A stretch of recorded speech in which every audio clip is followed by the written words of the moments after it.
जैसे कि मैंने आपको बताया कि हम खुलासा करेंगे तो पेज नंबर 153 निकाल लें। खुलासे में हमारे चैप्टर के सारे शॉर्ट क्वेश्चन तकरीबन बन जाते हैं और जितने भी मुख्तसर सवाल मशक में दिए गए हैं वो वाले सारे खुलासे में मौजूद हैं। जैसे कि हम एक दफ़ा इसको रिवीजन भी हो जाएगी साथ साथ। कंप्यूटेशनल थिंकिंग क्या है? कंप्यूटेशनल थिंकिंग ये इसका टॉपिक है। अब इसको अंडरलाइन करते जाएं साथ साथ। कंप्यूटेशनल थिंकिंग इसका टॉपिक है। एक अहम महारत है जो अफराद को ऐसे तरीके का इस्तेमाल करते हुए पेचीदा मसाइल को हल करने के काबिल बनाती है जो कंप्यूटर साइंस में शामिल अमल की अक्कासी करते हैं। बिल्कुल आपके उसी डेफिनेशन से मिलती है जो आपने पीछे पढ़ी है। डीकम्पोजिशन ये इसका टॉपिक है। डीकम्पोजिशन किसे कहते हैं? एक पेचीदा मसले को छोटे ज़्यादा मुनज़्ज़म हिस्सों में तोड़ने का अमल को डीकम्पोजिशन कहते हैं। पैटर्न की शिनाख्त में मसाइल के दरमियान इनके अंदर ममासलत या नमूने तलाश करना शामिल होता है। तजदीद किसे कहते हैं? तजदीद में पेचीदा मसाइल को छोटे और ज़्यादा मुनज़्ज़म हिस्सों में तकसीम करके आसान बनाना, गैर ज़रूरी मसाइल को नज़रअंदाज करना, ये तजदीद कहलाता है। और सिर्फ ज़रूरी तफसीलात पर ही तवज्जो मरकूज़ करना होता है तजदीद में। एल्गोरिदम अब यहाँ पे ये एल्गोरिदम की डेफिनेशन है किसी मसले को हल करने या किसी काम को मुकम्मल करने के लिए हदायत का मरहलावार मजमूआ एल्गोरिदम कहलाता है। मसले को समझना, ये भी सवाल आ सकता है, मसले को कैसे समझा जाता है या मसले को समझने से क्या मुराद है। मसले को हल करने में पहला और सबसे अहम मरहला ख़ास तौर पर कंप्यूटेशनल थिंकिंग में किसी मसले को आसान बनाने में इसे छोटे ज़्यादा मुनज़्ज़म, ज़ैली का मतलब है तफसीली मसाइल में तोड़ना शामिल है। यानी कि ज़्यादा मुनज़्ज़म तरीके से उसके नीचे पॉइंट्स बना बना के बताना। और बेहतरीन हल का इंतखाब हम कैसे कर सकते हैं, ये सवाल बनेगा इस पॉइंट से। बेहतरीन हल का इंतखाब करने में मुख्तलिफ़ तरीक़ों का जायज़ा लेना और सबसे ज़्यादा मौसर का यानी कि जो सबसे अच्छा तरीका लगता है उसका इंतखाब करना शामिल है। फ़्लो चार्ट किसे कहते हैं? किसी अमल या निज़ाम में मराहल की बसरी नुमाइंदगी यानी कि तस्वीरी। बसरी कल भी मैंने आपको बताया था, बसरी का मायने है तस्वीरी नुमाइंदगी हैं जो तीरों से मुंसलिक मुख्तलिफ़ अलामतों का इस्तेमाल करते हुए दिखाया गया है। अगला सवाल है सोडो कोड किसे कहते हैं? सोडो कोड सादा और गैर रस्मी ज़बान, गैर रस्मी यानी कि आम तौर पर जो नहीं बोली जाती, एक रस्मी कहते हैं जो हम आम तौर पे बोलते हैं, और गैर रस्मी वो है जो हम आम तौर पे नहीं बोलते। ज़बान का इस्तेमाल करते हुए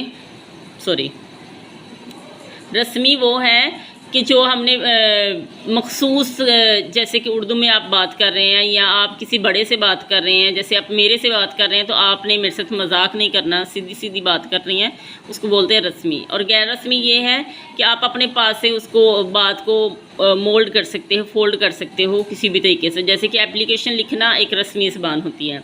तो गैर रस्मी ज़बान का इस्तेमाल करते हुए एल्गोरिदम की नुमाइंदगी करने का एक तरीका जिसे जैसे कि कोड लिखते हुए साथ में समझाना,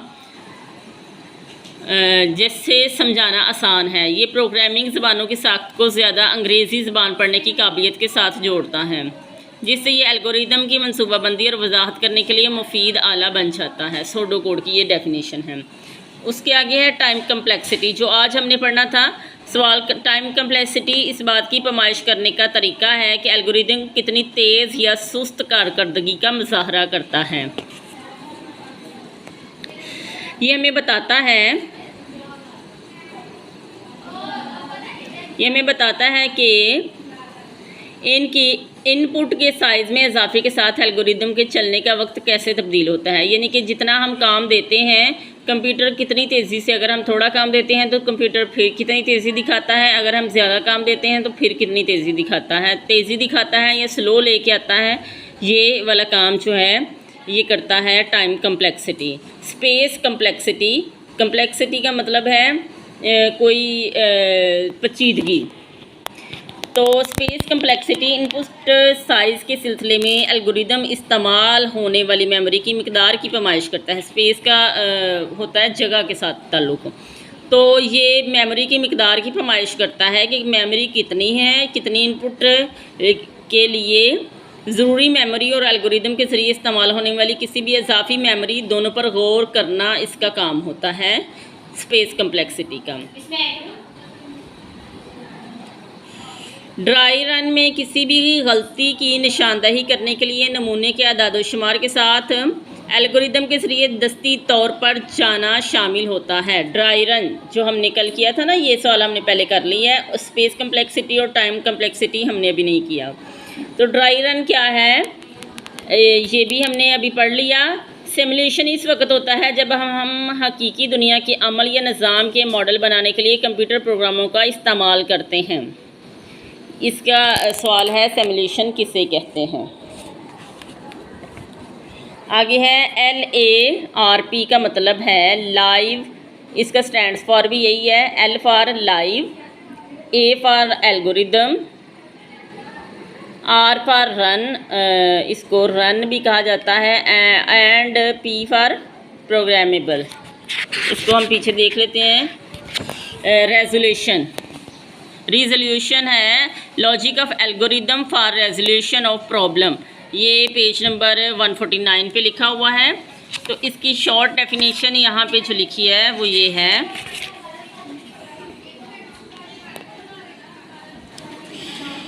ये सीखने का एक इंटरेस्टिंग और इंटरेक्टिव तरीका है जो सीखने वालों को एल्गोरिदम का अमली तौर पर चलाने और इनके नतीजे देखने में मदद देता है। LARP जो है वो सीखने का एक इंटरेस्टिंग तरीका है।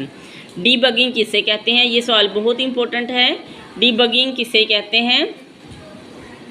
डीबगिंग एल्गोरिदम या फ्लो चार्ट में गलतियों को तलाश करने और ठीक करने का अमल है। तलाश करने को बगिंग कहते हैं। बग का मतलब होता है गलती। तलाश करने को बग कहते हैं और बग ज़्यादा जब हो तो बगिंग। और इसी तरह तलाश करके गलतियों को हल करने को डीबगिंग कहते हैं। डीबग या डीबगिंग, एक गलती हो तो डीबग, ज़्यादा हो तो डीबगिंग। ये खुलासा था और इसमें हमने तकरीबन 13 सवाल पढ़े हैं, 13-14 सवाल पढ़े हैं। अगर आप ये कर लें शॉर्ट ये आपकी तैयारी हो जाएगी। इसमें आप MCQs अगर तो आप ये बहुत अच्छे तरीके से कर लें तो आपके MCQs हल हो जाएंगे, आपके शॉर्ट क्वेश्चन हल हो जाएंगे, लेकिन लॉन्ग क्वेश्चन इसमें हल नहीं होंगे। यही है कि वो फिर जैसे मैंने 5 ऊपर वाले पहले 5 मिलाए थे तो वो एक लॉन्ग क्वेश्चन बनता है, कंप्यूटेशनल थिंकिंग किसे कहते हैं। तो इसी तरह हम इसको थोड़ा थोड़ा मिला के लॉन्ग क्वेश्चन बना सकते हैं। अलबत्ता ये लॉन्ग क्वेश्चन इस तरह याद नहीं होता, वो हमें बुक से ही करना पड़ता है।